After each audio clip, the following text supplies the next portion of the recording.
Off. Um, my name is Christopher Lopez. I'll tell you a little bit about kind of myself. But today, before I actually tell you a little bit about myself, this is an Ask Me Anything. So this is really an opportunity for you to understand the medical school applications, especially as we get ready to go on to the next cycle.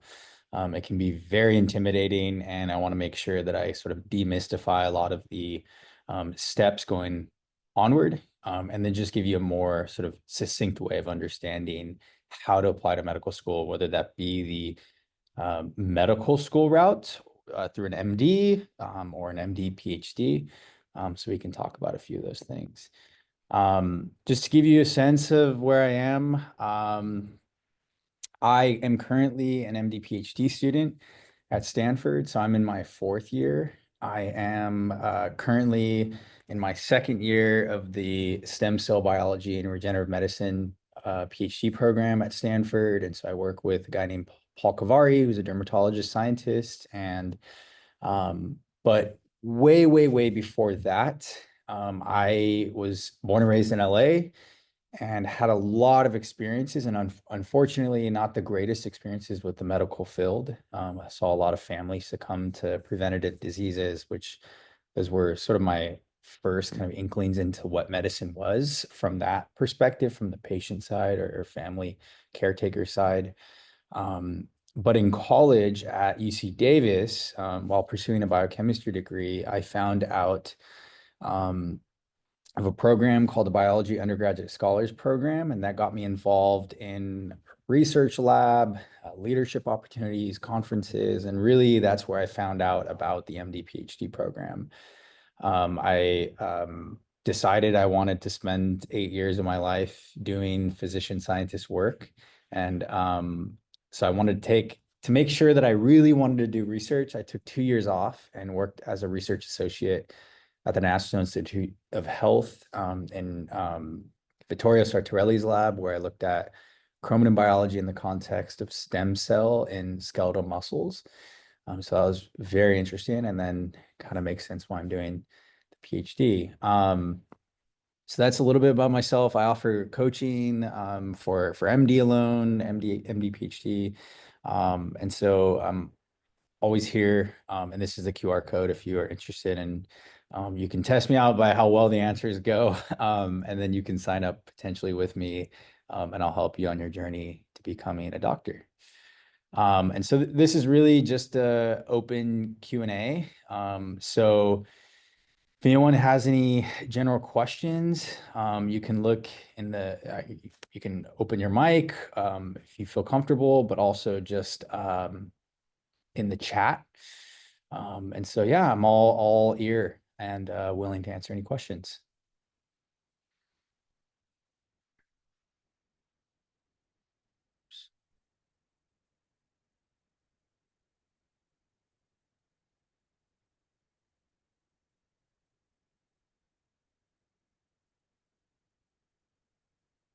Now, can you guys see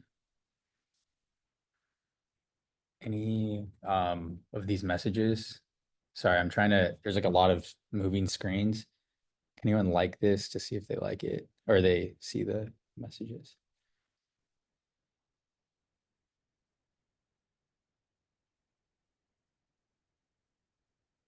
Cool. Okay. Yeah. Are there any sort of basic questions with kind of medical school? It can be different things. I can start on different directions, but if you want to talk about maybe a topic about the personal statements or okay, so yeah, so the question by Jocelyn was how do you get shadowing at clinical hours? This is tough. It's very competitive depending on where you are. But actually I had kind of an interesting window and door into shadowing. Just from my personal anecdote, I shadowed a physician through a relationship where they would give me tissue samples. So that's kind of an exception. But um at the local hospital around UC Davis, there were private clinics and also the hospital associated with UC Davis. And I went through there to kind of a couple ways. You can kind of cold email, which is a little bit harder. Doctors are super busy. But there are some programs in your hospital that offer sort of volunteer and shadowing positions. So at UC Davis, we had something called Sims. It was sort of like an immersion program into the experience. So I would say whatever, not high school, excuse me, whatever clinic or hospitals around you, or if it's connected to your school, then look for specific programs they can offer. You'd probably have to apply in these things. And then also with the sort of clinical hours, you might think clinical hours are just like being in a clinic and only helping patients in this one specific way as they're on their way to the operating room or they're coming back or something like that. There are different ways to get clinical experience. I had a clinical experience working with occupational therapists, therapy patients. And so I actually helped assist in helping walk and do rehab with patients. They're also called, at UC Davis, there was a street medicine program where you'd actually go and take blood pressure measurements and do sort of your basic healthcare screening for patients that were unhoused on the street. So just kind of give you a general sense. So uh, G. Hubbard said you are at a tier one school. From one, you can tell, would it hurt to have majored in a non-science if my goal is to attend a school like Stanford? Interestingly, I just had a question, or yeah, question and a conversation about this very thing on Monday with a client of mine. It really doesn't matter what major you're doing. I know that sounds crazy. You're saying, well, how does a bioengineering degree hold up and compare to some liberal arts degree? In my opinion, I actually think it's pretty interesting when someone has a liberal arts degree and they do something. It doesn't make their application and make it sort of like change the admissions committee's life when they see this a liberal arts degree, but it definitely offers an interesting perspective that this applicant is coming from. I really think the most important things for you all to think about is trending GPA upward. Or if you're just a beast at everything, you are just really good GPA all the time. That is really your most important metric. So on the medical school, there's the science GPA and then this sort of total GPA. And so those are going to be your best metrics. I just had a conversation with a client that they backed out of doing a bioengineering degree to go into a biology degree because their GPA was projected to be less than in a biology degree. So bioengineering sounds cool, but if you have a low GPA, it's not comparable to someone who has, a basic sort of different degree. So hopefully that answers your question. So do you have any advice for reapplying? I haven't read from schools yet, so I'd like to know a timeline should fall. Yeah, it's really hard to know if you should reapply. To give you kind of some sense, I had a friend, a client who applied, got 2 interviews at the very last cycle of interviews, and they ended up getting accepted. So it's really hard to say whether in the middle of a specific cycle that you should actually go out and apply. I'd say be patient, for sure. But even in my mind, when I was applying, I always had, okay, what's going to be my backup? And that is a whole another ball game of thinking about reapplying. It means looking at your application, going to your sort of working with a coach or someone that really has examined your application and say, what are areas that you can build on? And what are some strengths that you have that are sort of glaring and unhelpful in the medical school application? So another question says, prereqs for non-traditional students, is it required for all med schools? Are there programs that do not require them? I I can answer maybe prereqs. Prereqs are different for each school. So at Stanford, I believe, does not have any prereqs other than I think one other. I'm not sure exactly. I can't. I should know this, but um, it's school dependent on what prereqs are required. Schools are actually becoming a little bit more lenient. They're not requiring. So if you went back 10 years ago, there would be way more prerequisites for biology, all these other sciences, and they're actually shifting a little bit more. That's not true all the time. There are schools that still have prereqs, but again, in order to apply, unfortunately, for a school that you want to go to, you've got to have all of those prereqs. So Morgan said, what advice would you have on if class doesn't go well in your undergrad? How do you bring this up? Should you bring it up during your medical school statement? It hasn't happened to me, but just yeah, this is a tough one. You so if a class, so I'm thinking about this in a couple ways. It's okay. Do not panic. Any of you do not panic if you've had a class not go well. You're like, okay, I didn't have to be perfect. I can take a breath. Like, I promise you, you'll be fine. The difference is, like I said initially, which was, what's your trend? What is your trend? So, for example, freshman chemistry, intro chemistry was really hard for you, and you felt just totally um, torn up by that and didn't do as well as you wanted. But then the next quarter you get a B, and the next quarter you get an A. That's really positive for admissions committees to look at and say, wow, this person's really maturing in their academic career, specifically their grades or core curriculum. So I would look at that. And the second part is if there something has sort of happened in your life that gives reason for this maybe quarter or semester that didn't do well, I think there's an art to talking about it. You don't want to put it at the front of your application and say, hey, I have these things, because it can look like this justification, like oh, I didn't do well, but like, please take me anyway, and like kind of being a little bit desperate. I know that sounds really terrible, and I wish admissions committees were a lot better, but it can actually stick out as a sore thumb if you call it out.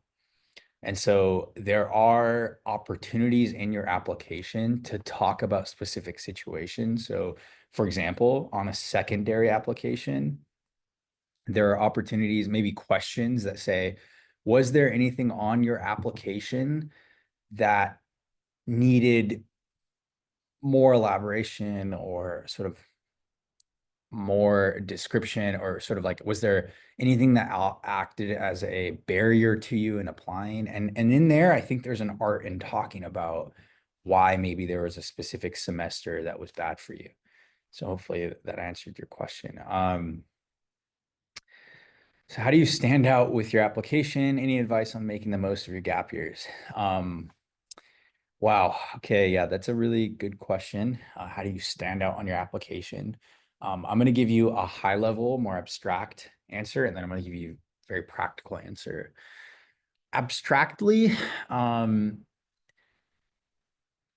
what there's something about you that has to shine and cohere. Okay, what do I mean by shine and cohere? I'll go to the second piece, cohere first. You have to make sense as an applicant. You have to, the things that you do, the opportunities that you get involved in, the volunteer experiences that you have, they have to make sense with the sort of mission statement of who you are. And so, for example, I had a mission statement of pursuing science as a physician scientist. And so I poured my heart and soul out into opportunities to develop me as a scientist and a physician. So I partook in a lot of these physician scientist college programs. I devoted a lot of my hours to research. I went to conferences. The second part is that I really cared for Native communities. I'm indigenous from a Native American community from home. And so for me, it was important to care for these communities in different ways as I get older in my career. And so the type of experiences made sense. I didn't just do this experience because it was going to look good. So I had a story, an overarching narrative to my life. Um, and so hopefully that sort of makes sense in terms of cohere. In terms of shine, I do think there are specific things that you should do that make you stand out as a leader. So I know at Stanford, if you look at every Stanford application or Stanford current medical student, there's something specific about them that they took and ran with and led with.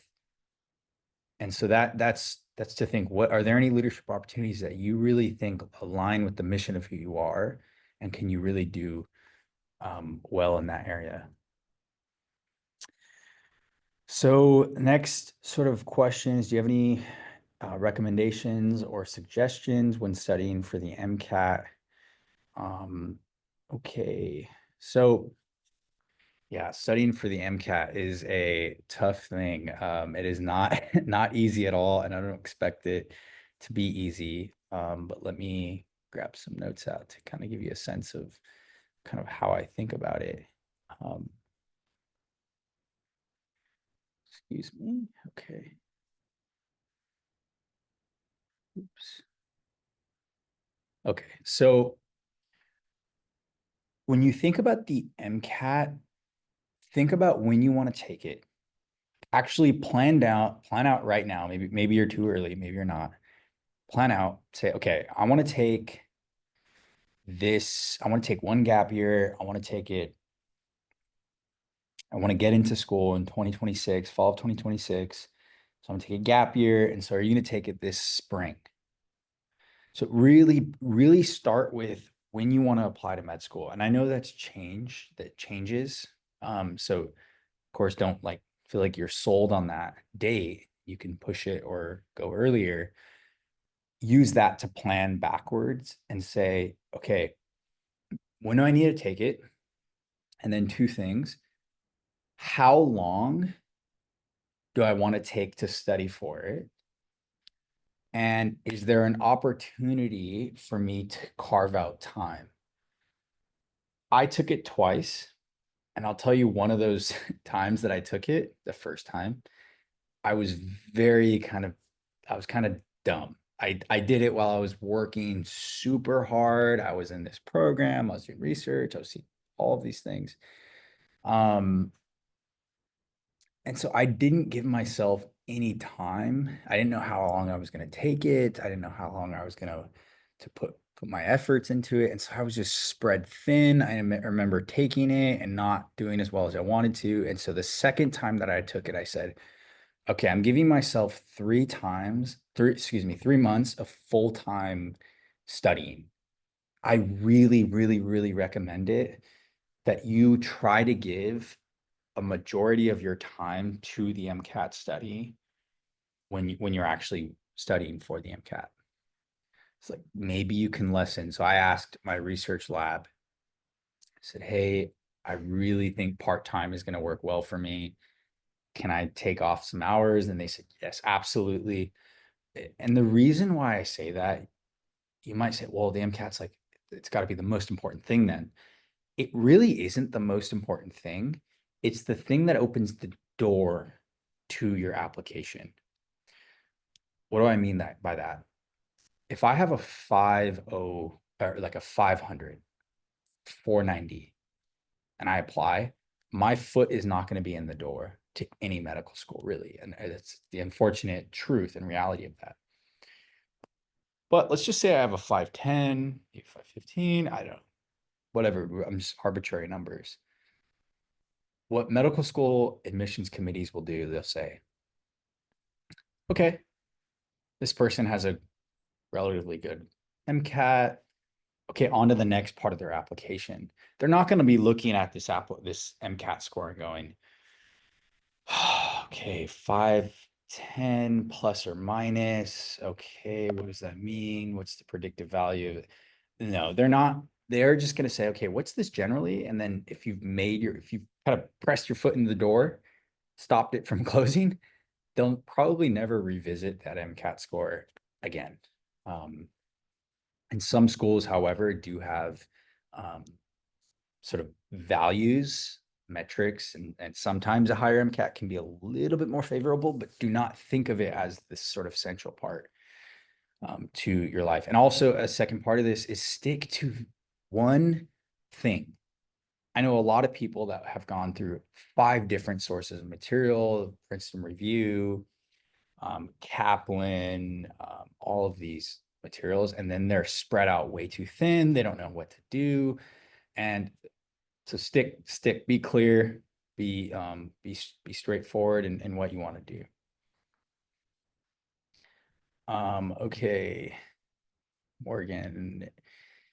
Absolutely. I mean, first of all, congrats. That's huge. That's pretty freaking awesome to go to the 2028 Olympic Games.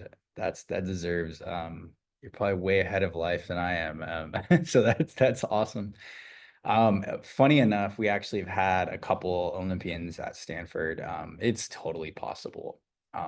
We have a lot of college athletes that go into medical school, and honestly, the reason why they're favorable candidates is because they sort of have discipline. I know it's harder, you're spread out more thin during the season, but really, I think a lot of college athletes that I've met know how to discipline themselves and kind of produce the best sort of time and effort in a given year. And so totally possible. Um, so next question is, how do you find specific information about schools to write about in secondaries beyond just websites? Yeah, this is a website. I don't know about you guys, but websites are kind of annoying. Um, I don't really know why they do this. I realize that I'm sorry, you guys are seeing like a bad presentation view. So let me just go back to that. Yeah, I don't understand why they do this, but it's so difficult. There is something called MSAR. It's an application that sort of gives you their website, average statistics, and so I think that's like a good way. MSAR, MSAR. That's a really good way to think about different things other than just the websites. But I hate to say this, but the websites are going to be sort of the more important pieces to what a school offers, because I know it's cliche, but there's the mission statement. The mission statement, like, I feel like every mission statement sounds the same. There are actually big differences if you really look into it, and then kind of follow into the website with that in mind. So, for example, Stanford's, they have a more sort of like innovation, leader, science, and science is really the key. They're becoming really heavy in terms of looking at research. However, if you go to UC Davis or the University of New Mexico, they might have a more sort of like community health, rural medicine focus in their mission. And so different ways that you can sort of survey the landscape of a medical school is, what tracks do they have to offer, or what opportunities do they have to offer? So Stanford has, if you look into their different tracks, they have a physician scientist program, a Berk Scholar program, a research year, physician scientist, MD PhD program. And so you're kind of looking and say, wow, they really value research. Now, UC Davis has these things called Prime Health, so a native track, sort of like rural medicine track. And of course, they do research, but I would say that they're different. And so just kind of keep your eye out for those tones in their mission statement. Um, let's see other questions. I'm trying to find. Oh, here we go. Messages. Okay. Also the MCAT question about it's a good threshold. I never like to give numbers. I think it's really hard. I think it's kind of also unfair, but do the best you can. Do the best you can and really try hard to get as best you can. Also, is that you can kind of think about it is I had in terms of like the median statistics at Stanford, I had sort of on the lower end, which I'm fine with. But my GPA was excellent. So there was sort of like this weighting factor. Like some people they're just good at everything, and so they have good GPA and good MCAT. But like if you feel like your MCAT is a little score, like that are poor and not as good as you think or can make it, try really kind of bumping up your MCAT. If your MCAT's a little, your GPA is a little bit lower than average, try, really try your best on that MCAT score. But I mean, don't think about it like that. Let me just get a 520 and then get a 2.0. Like, of course, that doesn't work out. There's a point where that kind of disappears. Um, what ingredients would you consider to be absolutely necessary for a standout personal statement? Yeah, very good question. I think the two ingredients that the two ingredients that I think are really essential for a personal statement. First of all, I want you guys to remember this. A personal statement cannot make your application, but it can break your application. Personal statement cannot make your application, but it can break your application. So, with that said, it's important that when someone reads your personal statement, they can see a common thread. That common thread weaves all of your experiences together in one overarching narrative. I kind of talked about that initially, but they can look at your personal statement and say, oh, I see why that led to that, led to that, led to that. That makes sense given this person's mission statement of who they are. So, right, there's like that miniature narrative that you're playing on each of those experiences, but then there's that overarching one. That's kind of how I want you guys to think about it. Each experience has many narratives. Overall, there's this overarching narrative that you want to get across to people. And that's going to be dependent on your, subjective, depending on who's applying and who I'm talking to. Another piece to it is that try not just to list things. Do not list things. I have seen personal statements from people who I've worked with Leland that just list. They go, I did this, I did this, I did this, I did this. Think of your experiences as less of sort of an end of itself, but rather a means to an end. The means is that experience, and the end is saying, because I want to be a physician or because I want to be. And so think about those sort of ingredients. So a common thread shows in our overarching narrative. You don't just list, you really use those as a way of leveraging who you are. And really practically start early, start at least a year early, get ready. Because again, this will break your application if you don't know how to put yourself on paper well.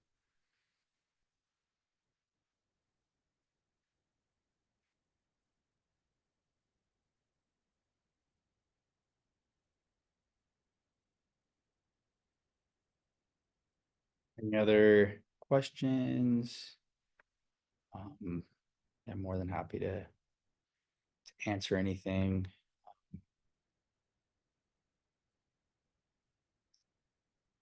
Where's everyone zooming in from?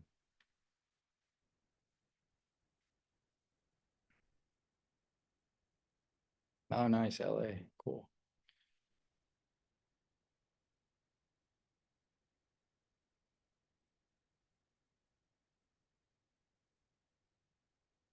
Oh, wow. Cool. Chicago, Somaliland. Wonderful. Awesome. Cool. Glad to know have the everyone over everywhere. So there's actually another question. So what timeline should you follow to work on different parts of your application? Letters, essays, etc. Um Overall, like if you guys are willing, like totally work with you on your own timelines and developing, because it is really going to be dependent on when you want to apply. Give you a better sense on what things you need to get together. But generally, I think you should think about the start of your personal statement and letters of recommendation as early as possible. I would say letters of recommendation early because you want to know during your experiences. For example, my sophomore year, I had some inkling I wanted to apply medical school, but someone said, you need to think about who your letter of recommenders are. So I just sort of befriended a professor who I thought was going to be a really good letter of recommender. So that's why I mean by letters should be um, kind of prioritized. You kind of start off on a good foot so that your letter of recommendations have good quality and that's going to be important part of your application. Essays, again, start early, have lots of revisions, and then of course going into your secondaries and your primaries and secondaries as sort of like the later part of your sort of timelines. So any advice on when to take the MCAT for 2026 entry? Yeah, good question. So if you're going in fall of 2026, you apply, of course, that previous academic year. So I always say, even though it's scary to say this, take the MCAT as if you're going to take it again. The reason why is that you can plan, again, better to plan and make sure you have a good sense of a good safety net. So if you if you took the MCAT April and you're applying May and March, there'd be very little time for your score to come out again, even if you retried taking it. And then also you can't just, you have to schedule, things fill up. And so I took it deliberately the summer before. So the summer of 2025 is when I took my MCAT, just in case I needed to retake it. That was the second time I took it. The first time I took it was the summer before. So that's sort of irrelevant, but I took it that summer just in case I needed to retake it in January, just before I was going to apply to medical school. So that's hopefully gives you a good answer. There's no set of hours for volunteering and shadowing, but what is a reasonable number? Yeah, this is a tough one. I get it, why it's stressful. It's so many people are like, I have 1 billion hours on shadowing, and I don't know, like I didn't have 1 billion, but I would say, um, I mean, you're right. There is no hours. There is no set hours, but I definitely think that there is like a minimum threshold. I would say shadowing, like, please get at least 100. Um, I've seen people apply with less, but I think that it's just good.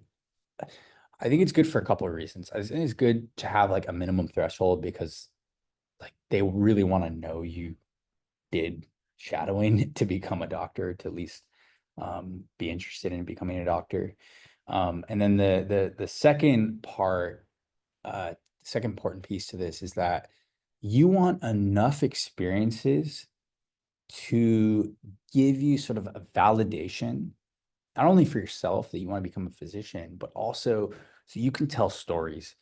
The more hours you have, the more stories you have, the better relationships you have with the team, and ultimately, especially the physician that you're shadowing or the volunteer experience sort of lead on that team that you can develop a relationship with and get a letter of recommendation.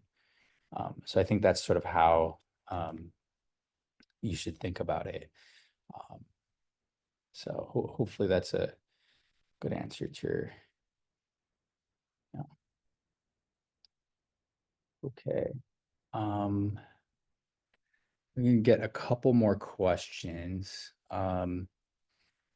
Morgan, what is your opinion on military schools and the Army National?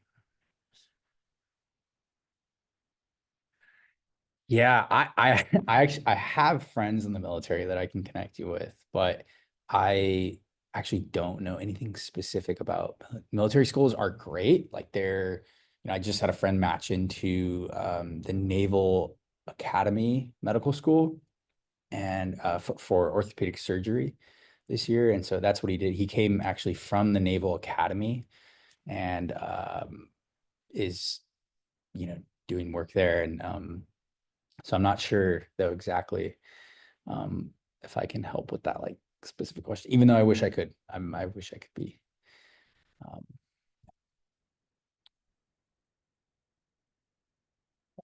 so we are gonna wrap up. Um, Technically, I was supposed to do this 2 to 2:30. I would love to meet with each of you kind of one-on-one. If you want, you can scan this QR code, look into some of my rates, and I'm willing to sort of negotiate and talk more about kind of your own goals, timelines, MCAT studying.